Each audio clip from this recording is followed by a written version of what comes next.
Watch this.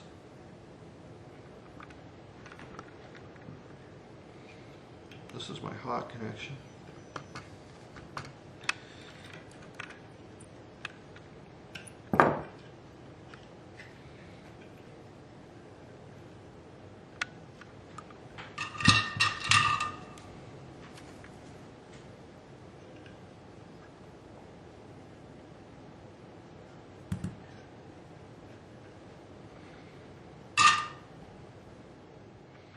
So I'm going to solder this. This is going to be the ground for the switch, for this pot, for that pot. And then I'm going to run an additional wire from that pot to there.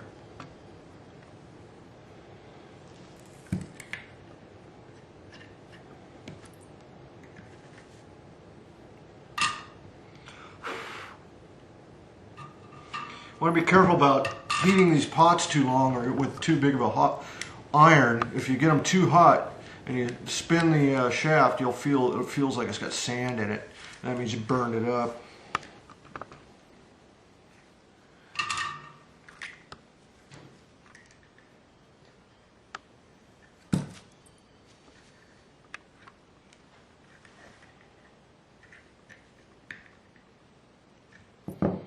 Not quite.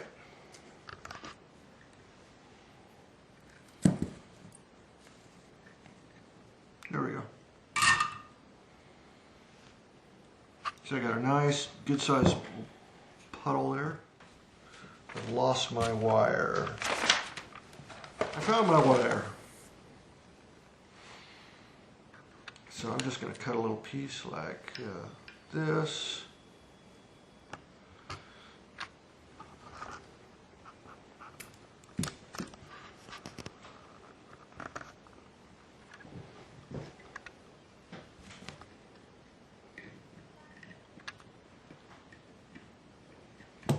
Bend that a little bit. Want to make sure you get your insulation away from your soldering joint. If it's totally right up against it, you're going to get a bad joint.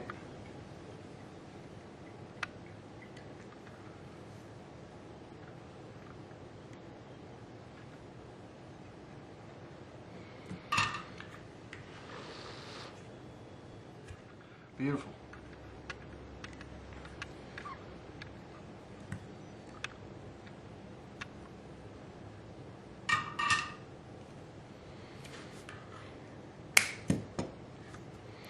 If you have shielding paint in your body cavity or you're soldering onto a metal plate, like some Les Pauls have, you don't have to run any of these ground wires together because the pots are all going to be interconnected by their shafts.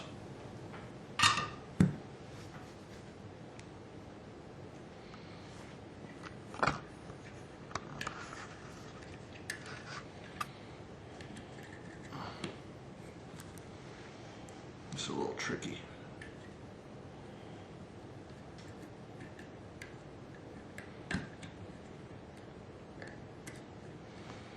You don't want your connection super tight between any of these pots.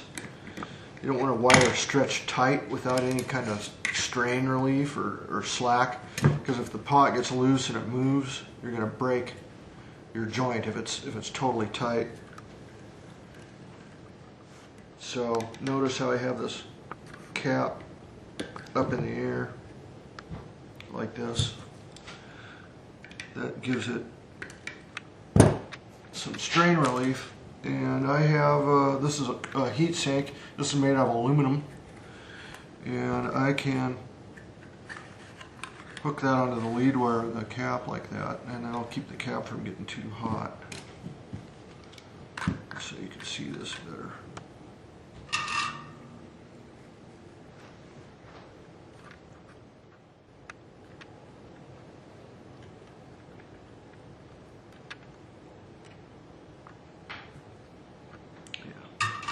You want to make sure you get each lug has a little hole in it. You want to make sure that when you do solder, that little hole is filled with solder.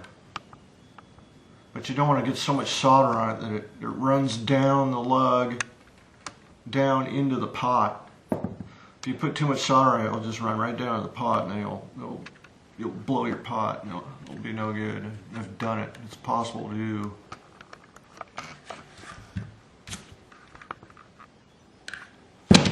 So again, I'm not going to solder that connection yet.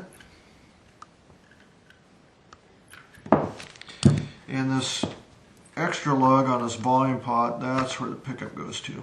So on all Gibsons with a volume, tone with a 3 selector switch, the pickup, each pickup has to go to its own set of volume and tone controls first before it goes to the switch, and then the switch combines the signal and goes to the output jack.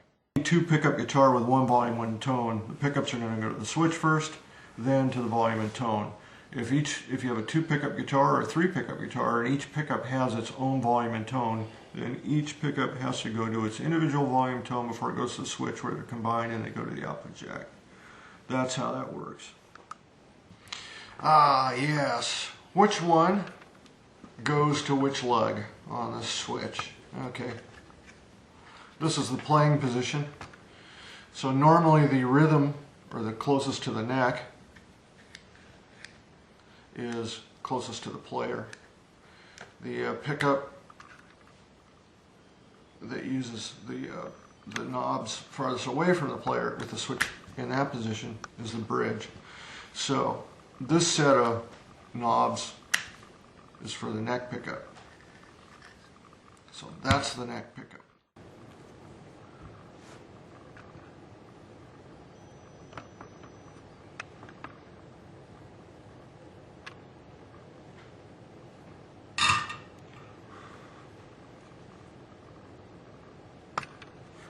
Now, remember what I was saying, you want to make sure that any little hole is filled with solder. I don't know if you can see that or not, but I did not get that filled good. I'm going to go ahead and solder this down and then come back and fill that, because this will help hold it.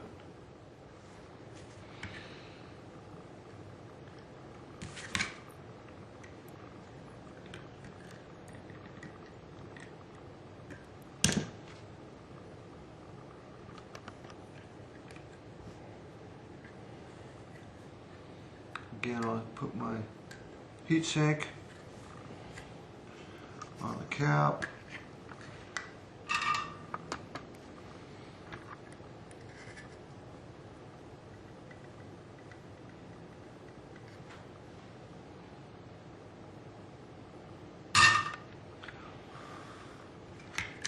Ta-da! I'm just going to solder that to the back of the case, because that's shielding this piece of wire.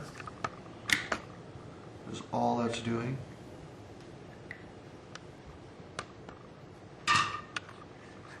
And I'll come back in and hit this connection better.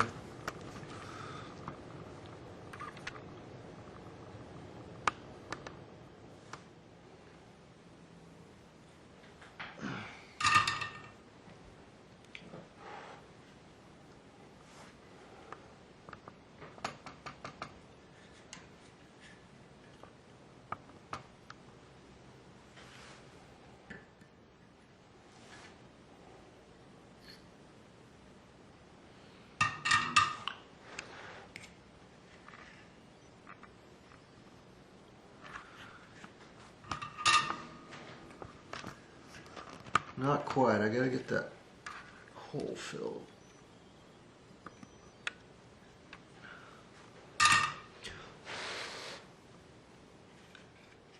So we're, geez, I think we're set to put that back in the guitar. Hook up your pickup to the to its own individual volume pot, and we're ready to go.